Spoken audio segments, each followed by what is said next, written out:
They say first class is where elegance meets excellence, where every detail is tailored for those who sit at the top of the world. But what happens when someone who earned that seat, who commands boardrooms and builds billion-dollar companies, is served a silent reminder that not everyone is seen as equal, even at the top? Celeste James, a name that echoed through Forbes lists and global tech summits, stepped onto that flight expecting the usual. She had built her empire from nothing, transformed cybersecurity as we know it, and negotiated deals powerful enough to shift stock markets. Yet as she boarded Flight 394 bound for Zurich, something felt different, not in the cabin or the air, but in the glance of the attendant who greeted her. It was subtle, but unmistakable. A moment of hesitation, a quick flick of the eyes, not a look of awe or respect, but of evaluation. Like they were asking, "Are you sure you're meant to be here?" Celeste was no stranger to that look. It followed her in luxury hotels, at private equity conferences, and yes, often in the rarefied air of first-class cabins. But she never flinched. In fact, she had learned to see such moments as her stage, silent opportunities to test the system, to see if the promises of inclusion truly extended beyond marketing brochures. Her seat, 1A, wasn't just a designation, it was a declaration. A black woman in that space was more than a passenger. She was a challenge to the unspoken norms. Dressed in a fitted navy suit that spoke of quiet power, with her hair pulled into a sleek bun and a leather briefcase containing the final documents of a $2.7 billion acquisition, Celeste settled in with practiced ease. Her meal had been pre-ordered a week in advance: roasted sea bass, truffle risotto, and a 2005 Bordeaux. She chose it not for extravagance, but consistency. It was the meal that accompanied her in every milestone flight. It had become a ritual, a small but meaningful way of affirming her place in a world that often tried to suggest otherwise. As boarding continued, she noticed the greeting style shift. The white male executive behind her received a warm, name-specific welcome and was asked if he needed help with his carry-on. The couple in front of her, adorned in luxury brands, were offered complimentary champagne before even reaching their seats. Celeste received a nod. No smile, no acknowledgement, no welcome back despite her Diamond Elite status with over 100 flights logged that year alone. She didn't react, not yet. Years of leadership had taught her patience, not silence, but precision. Still, there was a weight to it all. A feeling that, despite her position, her title, and her achievements, someone had already made up their mind about her before she even buckled her seatbelt. When the attendant returned to confirm meals, Celeste expected routine. She had the order confirmation in her inbox, but instead what she received was a flat, dispassionate statement. "Apologies. We've run out of your selected meal. You'll be getting a cold chicken sandwich." No explanation, no courtesy upgrade, no alternative offered, just the decision, final, delivered without emotion, like a verdict. Celeste raised an eyebrow, her voice calm but unmistakably firm. "That meal was ordered a week ago. I received 3 confirmations. Is there a system issue?" The attendant shrugged. "It happens. Maybe it didn't register."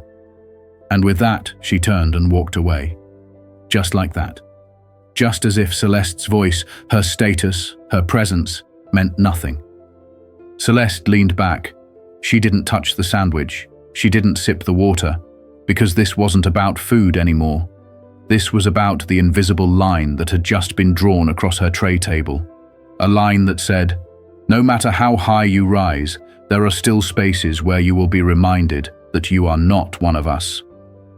She sat in silence, but inside her mind, the gears began to turn. Not with fury, not with revenge, but with calculation. Because this time, someone had chosen the wrong passenger to overlook. As the minutes passed, it became obvious that what happened wasn't an isolated oversight. It was a pattern. Around her, the service was flawless. White passengers addressed by name offered drink refills, asked about their preferences. Meanwhile, Celeste remained untouched, unnoticed, unacknowledged. Her presence was being treated as an inconvenience instead of a priority. She thought back to the last tech panel she spoke at, where a moderator introduced her as surprisingly relatable, a veiled compliment meant to mask disbelief at her competence. She remembered the venture capital firm that once passed on her company, only to invest in a white-lead copycat 6 months later. All those memories surfaced again, each one fitting into a larger, darker puzzle. This wasn't about a sandwich. It never was. She glanced at the man seated 2 rows back, already diving into a plate of lobster tail and saffron rice. His wine glass was half full, his second pour. Celeste looked down at the tray in front of her. Thin sandwich, wilted lettuce, and a plastic cup of water. It wasn't just a meal. It was a message. And Celeste, in seat 1A, had just decided that this message wouldn't go unanswered. Becky. That was the name stitched neatly above the breast pocket of the flight attendant's uniform. Her blonde hair was tied into a sleek ponytail, and she wore the kind of practiced smile that airlines taught their staff to deliver, a smile that said welcome without really meaning it. As she made her rounds through first class, Celeste watched her closely. Not out of bitterness, but curiosity. There was something in Becky's demeanor that stood out. She moved with confidence, but it wasn't just professionalism, it was selective attention. She stopped and made eye contact with certain passengers, asked about their comfort, poured their drinks with flair, offered soft towels with a touch of warmth. But not to everyone. Celeste, who had been seated before most of them, hadn't received a greeting since the curt statement about the missing meal. She was invisible, not through neglect but through design. Becky approached seat 2B, where a middle-aged man in a tailored grey suit sat flipping through a finance magazine. "Can I get you anything before takeoff, Mr. Langston? A glass of the reserve Pinot? Still or sparkling water?" Her voice was light, almost sing-song, and her body language softened with every word. The man chuckled and said, "Let's go with the sparkling. You always remember, don't you?" Becky laughed in response, a sound that echoed with familiarity. Celeste's ears tuned to the exchange, her eyes never leaving her tablet. It wasn't jealousy, it wasn't even offense, it was clarity. This was not an accident, this was not poor service. This was how discrimination looked when it wore pearls and a service badge. It didn't shout, it didn't curse, it just didn't see you. A few minutes later, Becky returned to Celeste's row, pausing not to offer anything but to hand her a tray without a word. On it, the same cold sandwich. No eye contact, no question, no option. And then she moved on, to seat 1B, where another white male passenger received not just his meal, but a kind, almost intimate exchange. "How's the little one doing?" Becky asked. "Still playing soccer?" The man smiled. "Yeah, just made the team, actually." She beamed, nodding approvingly. Celeste again received nothing. For most passengers, it might have ended there. For many, it had. They might have sighed, maybe made a quiet complaint after the flight, maybe nothing at all. But Celeste James wasn't most passengers. And while Becky served glasses of wine with charm and made conversation that sounded friendly but was built on years of selective engagement, Celeste was pulling up a secured dashboard on her smartwatch. Her fingers moved with deliberate precision. She wasn't ordering a drink, she was opening a file. Morgantech had developed proprietary tools for real-time data analytics across corporate service platforms.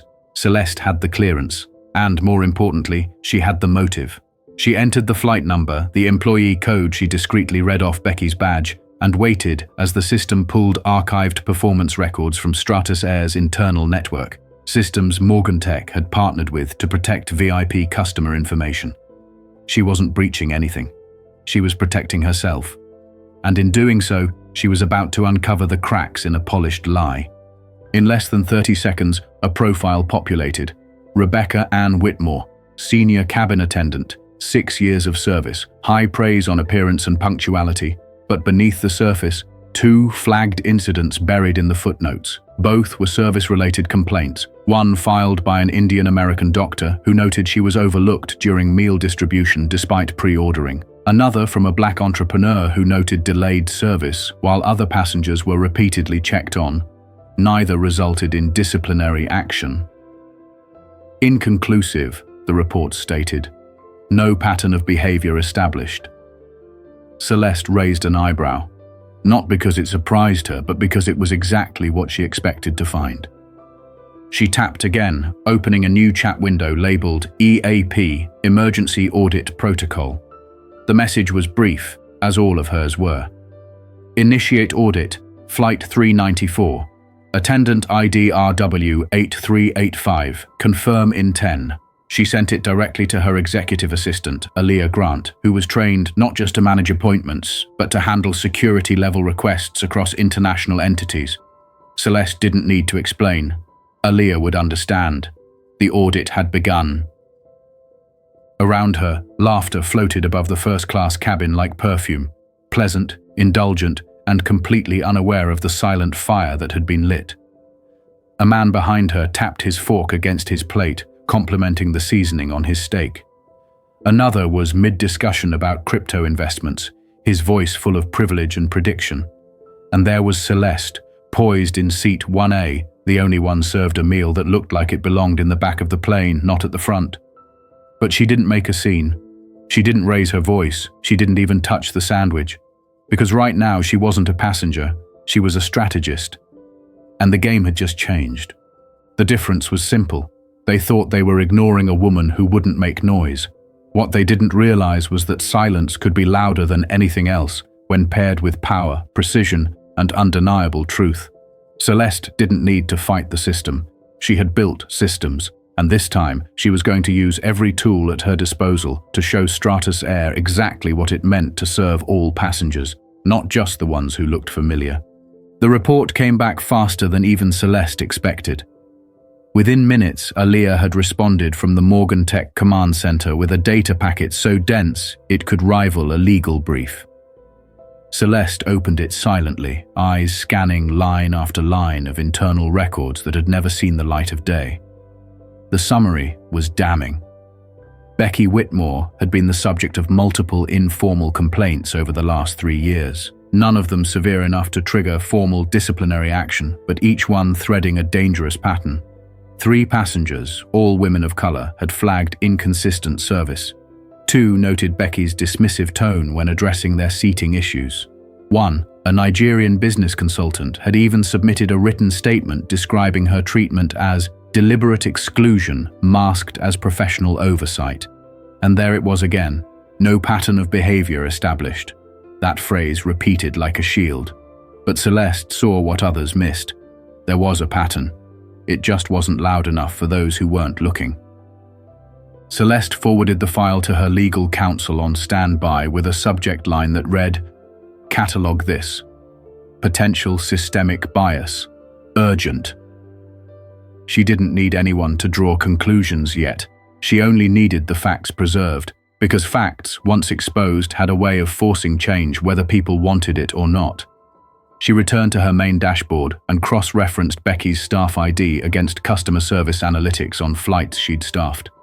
Her suspicions sharpened. Longer average response times to minority passengers. Fewer recorded meal preferences fulfilled when those passengers were in first class. And perhaps most notably, a 40% higher satisfaction rating from white male customers than any other demographic. Subtle disparities. But enough of them formed the blueprint of something much bigger than one cold sandwich. Celeste didn't smile. She didn't gloat. She simply stored the data in a secured cloud folder, labeling it Flight 394, Initial Strike.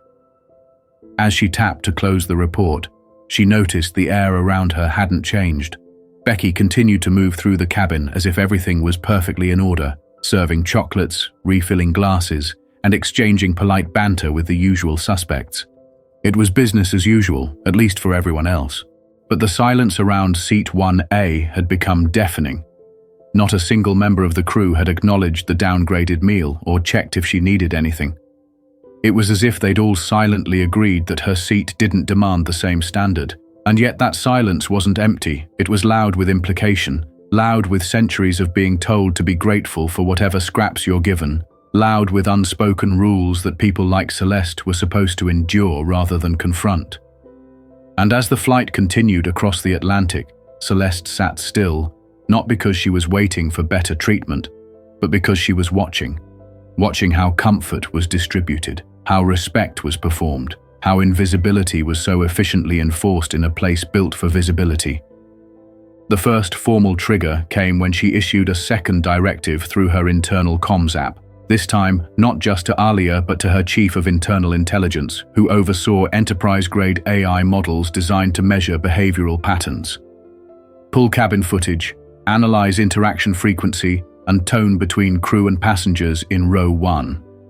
The request wasn't random, it was surgical, and within minutes, she had confirmation. Becky had addressed white passengers by name over 90% of the time. Celeste, not once. No personal greeting, no acknowledgement of her loyalty status, no meal replacement, no effort to recover the situation. From a service perspective, the disparity was measurable. From a human perspective, it was unmistakable. Celeste exhaled, not in frustration, but with the cold satisfaction of someone watching the truth reveal itself in data. She had what she needed, and she knew exactly what would come next. The system had made a grave miscalculation. It assumed silence meant submission. It didn't know that silence could also mean strategy, that some people didn't raise their voices because they had louder tools, influence, network, authority, truth. And unlike outrage, truth didn't fade. It didn't get lost in a headline or buried in PR spin. It lingered. And when truth was paired with power, it didn't spark change. It commanded it. Celeste returned to her untouched sandwich. It sat on the tray like a symbol, not just of what she hadn't received, but of everything she had been expected to accept. She folded the napkin and placed it back on the tray as if sealing an envelope. The gesture was deliberate. She would remember this moment not as an insult, but as evidence. And by the time the wheels touched down in Geneva, the wheels of consequence would already be in motion.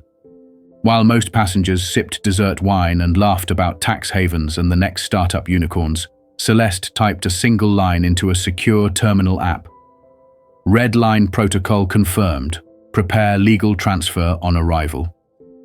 That message wasn't just a trigger, it was a verdict. Because what had started as a meal discrepancy was now classified as a high-level service violation by Morgantech's partner policy with international luxury carriers. Stratus Air had agreed, years ago, when partnering with Celeste's firm on customer data security, that any significant breach of service equality experienced by one of their top-tier clients would warrant an immediate compliance investigation. And this wasn't a story anymore. It was an official incident. It had a file number, a timestamp, and a resolution path. Alia confirmed the packet was being prepared for delivery to the Stratus CEO's private inbox, complete with supporting data, a behavior map of Becky's in-flight actions, and a comparative service chart against the other first-class passengers. It was quiet in seat 1A, still, controlled. But beneath that calm exterior, a tremor had begun. Not of outrage, but of justice being readied. Justice that wouldn't knock on the door politely. It would enter, sit down at the table, uninvited, and make everyone in the room uncomfortable.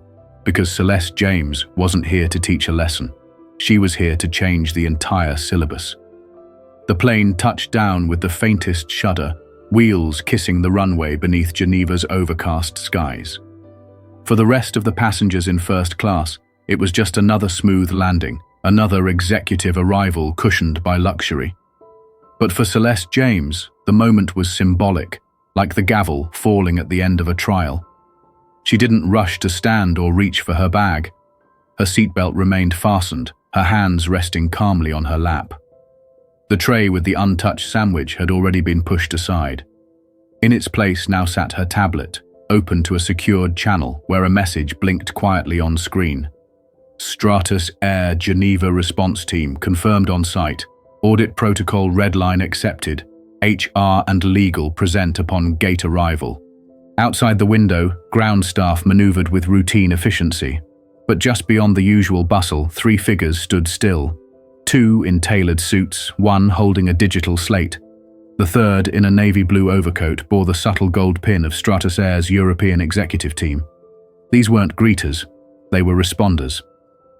Celeste's report had reached the highest desk, and when that report came with the Morgantech signature, the one backed by legal weight, social influence, and a global digital presence, no CEO dared treat it lightly, especially not when the subject line read, request for immediate review of racial bias in first-class cabin service, Flight 394. Celeste stood only after the final chime signaled safe disembarkation. She smoothed the creases of her blazer, lifted her briefcase with one hand, and stepped into the aisle with grace that felt less like a movement and more like a statement. The other passengers shuffled out, oblivious to what was waiting just beyond the terminal door. The man seated in 1C gave her a polite nod, unaware that the woman he sat beside had just triggered a full-scale investigation into the very service system he had benefited from for years. As Celeste approached the exit, one of the suited individuals at the gate stepped forward. "Ms. James," he said with a measured tone, "welcome to Geneva. If we could ask you for just a brief moment of your time, on behalf of Stratus Air's executive leadership." Celeste didn't break stride. "You don't need a moment," she replied evenly. "You need a new protocol." Without waiting for a response, she passed them, her heels echoing against the polished floor with the quiet certainty of someone who had just flipped the balance of power without ever raising her voice. Behind her, the cabin crew began their usual post-landing routine. But they didn't know that this routine was about to be dismantled. At the rear exit, Becky Whitmore walked with confidence. She was talking to a colleague, recounting something about a difficult passenger with the kind of flippant tone only someone convinced of their invincibility could have. She didn't notice the three people waiting at the hallway's end. Two wore black suits and carried digital tablets. The third wore the distinct red badge that marked them as part of Stratus Air's emergency HR investigation unit. When Becky caught sight of them, her voice faltered. She took a half step back before continuing forward, slower now, trying to scan their expressions for some hint of routine. But this wasn't routine. One of the investigators lifted a tablet. On it, her name flashed across the screen. Rebecca Ann Whitmore, Senior Cabin Crew. Subject of Protocol Red Line Investigation. Flight 394. The HR lead spoke, her voice firm but controlled. "Ms. Whitmore, please proceed to the internal review room. This is a required debriefing. You will be escorted." The words landed like thunder in Becky's chest. She looked at the others, expecting confusion, solidarity, even outrage. But no one said a word. No one defended her. Not even Daniel, the co-attendant who had silently watched her serve Celeste with indifference. His face was blank, eyes forward, as if he'd already decided it was safer not to be seen standing beside her. Becky was guided away, her professional mask cracking with each reluctant step. The woman who had once worn polished restraint like armor was now realizing that everything she'd assumed about status, protection, and consequence had just been rewritten by someone she had tried to erase. While Becky was led to a side corridor and into a sealed HR review room, Celeste had already been chauffeured to her hotel, greeted by a private liaison from the Geneva Business Council. But her presence was not for rest.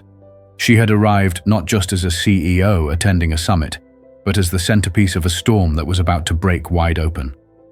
Back at the airport, the review began. Becky sat in a stark white room with a single table, a digital recorder, and two senior HR officials from Stratus. They had already reviewed the footage. They had her service logs. They had copies of her past incident reports. What they needed now were answers, and perhaps confirmation that this wasn't just an isolated failure of hospitality, but a deeper issue of culture hiding behind manners. The lead investigator began reading from a list. On Flight 394, records show 5 passengers addressed by name during service interactions. You did not address Ms. James by name. Can you explain this discrepancy? Becky stumbled over her words, defaulting to vague excuses. It must have been a system error. Maybe I missed the manifest update. But the second investigator cut her off, holding up a printout. You personally confirmed the seating manifest upon boarding. Ms. James was marked as a Diamond Priority client. Why wasn't she offered a meal equivalent to her pre-order? Becky blinked rapidly, reaching for the most defensible answer she could find. We ran out.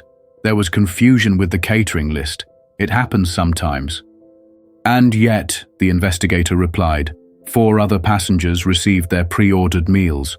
3 of them ordered the same dish Ms. James selected. One of those orders was added last minute. Can you explain how a last-minute addition was prioritized over a confirmed VIP meal? Becky's silence spoke louder than any explanation could. Her eyes fell to the table, scanning for an escape that didn't exist, and still the evidence kept stacking. Call logs showed she had not approached Celeste again after the meal denial. Audio from the cabin, processed through Morgan-Tech's tone analysis software, revealed a consistently colder tone used during her interactions with women of color on previous flights. Her professional demeanor had been nothing more than a filter, one that no longer masked the truth. Meanwhile, in a boardroom just a few miles away, Stratus executives were gathering for an emergency briefing.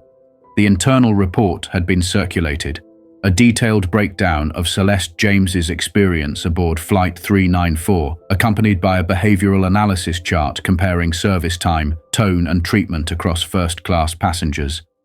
The disparities were glaring. What was supposed to be a seamless luxury experience had revealed a crack wide enough to expose the prejudice buried beneath decades of polished branding. By the time the HR team left Becky's review room, the recommendation was already in motion: immediate suspension, further investigation into past flights, and mandatory re-evaluation of every senior crew member she had served with. Not because of one incident, but because the woman she had tried to forget in seat 1A had refused to be erased. And now, nothing at Stratus Air would remain untouched. The flight might have landed, but the reckoning had only just begun. The news didn't break with a bang. It rolled in like a rising tide, quiet at first, then crashing over everything. At 6:41 a.m. local time, a headline appeared on a niche equity newsfeed, barely noticed at first. VIP passenger files bias complaint against Stratus aircrew. By 7:15, it had been picked up by an aviation regulation blog. By 8:03, it hit the front page of 2 European business dailies. And by 9 o'clock, it was the most searched topic across multiple platforms. But it wasn't just the complaint. It was who filed it. The moment Celeste James's name was attached, everything changed. The media didn't just see a passenger. They saw the Celeste James, tech visionary, AI pioneer, global advocate for digital equity, and the CEO whose security tools were used by half the Fortune 500. Now she was at the center of a luxury airline scandal, and not because she went looking for it, but because it found her and underestimated who it had targeted. In the hours that followed, the story ignited a movement. Thousands of posts began surfacing under the hashtag #Seat1A. Stories from across the globe. Business travelers who had been dismissed. Medical professionals who had been overlooked. Black women who had ordered meals they never received. Asian men ignored when asking for wine. Latinx passengers mistaken for staff. All of them writing variations of the same truth. I wasn't sitting in 1A, but I know exactly how that felt. The hashtag became more than a tag. It became a statement, a confession, a reckoning. The veneer of high-end service was being stripped bare, exposing what many had known all along. Prestige could be tailored in fabric and fragrance, but still woven with exclusion. For Celeste, it wasn't about the virality. She watched the movement spread from the quiet of her hotel suite in Geneva. She didn't issue statements. She didn't post. She didn't need to. Everything she wanted to say had already been said, by the system itself, once she'd made it speak. She had forced a mirror in front of a corporation that had polished its brand until it gleamed, but never once stopped to examine who that shine reflected and who it quietly left in shadow. In New York, Morgan-Tech's public policy team received a call from the Department of Transportation requesting details on the airline partnership protocols Celeste had triggered. Meanwhile, Stratus Air's New York branch received over 9,000 emails in 24 hours, some from concerned passengers, others from institutional investors demanding internal cultural audits. 3 major shareholders threatened to freeze funding until the company could demonstrate how it would address evident systemic service bias. Suddenly, a meal tray had turned into a board-level crisis. In London, a venture capital firm that had once passed over Celeste's startup quietly began scrubbing its website of language that dismissed diversity as a nice-to-have. In Tokyo, 2 executives with a global hotel chain began drafting a plan to review staff bias in 5-star properties. In Berlin, a media company sent a memo to all on-air staff reminding them to cover race-related stories with precision and context, citing the Celeste James story as an example of understated resistance that deserved full acknowledgement. But back in Geneva, inside a quiet conference room, Celeste wasn't surrounded by executives or press. She sat with 3 young women who had requested to meet her, flight attendants from a different airline, women of color, all of them carrying stories they hadn't dared tell out loud. One had been told by a supervisor to adjust her hair so it looked more professional. Another had been passed over for an international route because guests prefer familiarity. The third had filed a complaint about discriminatory behavior from a crew member only to be told, "You need thicker skin." They looked at Celeste as if she were a symbol, but she interrupted them gently. "I'm not here to be your inspiration," she said, her voice calm but cutting. "I'm here because the system counted on us staying quiet, on us adapting, shrinking, nodding and carrying on. I just decided I was done pretending silence was grace." They asked her how to fight back. She said, "You don't always fight with volume. You fight by knowing what they don't expect you to know. You fight by understanding the system better than the people who built it, and when the time is right, you press send." Back at Strata's headquarters, the fallout was only beginning. The internal review led to the suspension of 3 crew members and the demotion of 2 supervisors who had dismissed earlier complaints tied to Becky Whitmore. A comprehensive service retraining program was announced, but the biggest shift came from the boardroom. In an unprecedented move, Stratus Air offered Celeste a formal seat as an external cultural advisor to reshape their elite passenger experience from the ground up. It wasn't a PR stunt. It was survival. They had realized the rules of prestige had changed, and the people rewriting those rules didn't come from legacy wealth or old power. They came from lived experience, from rooms where they weren't expected to be, from seats like 1A. 3 weeks later, Celeste boarded another flight, this time bound for Cape Town to speak at the Global Leadership Forum. She didn't request recognition. She didn't inform the airline in advance. And yet, as she stepped into the cabin, something stopped her. On her seat, a first-class window seat labeled 1A, was a small placard. It read, "Reserved for the seat of change." Underneath, 3 simple words, "We remember you." She didn't smile with satisfaction. She simply sat down, fastened her belt, and opened her tablet. The flight lifted off into a sky that hadn't changed, but Celeste had, and so had the world that watched her take that seat and refused to look away again.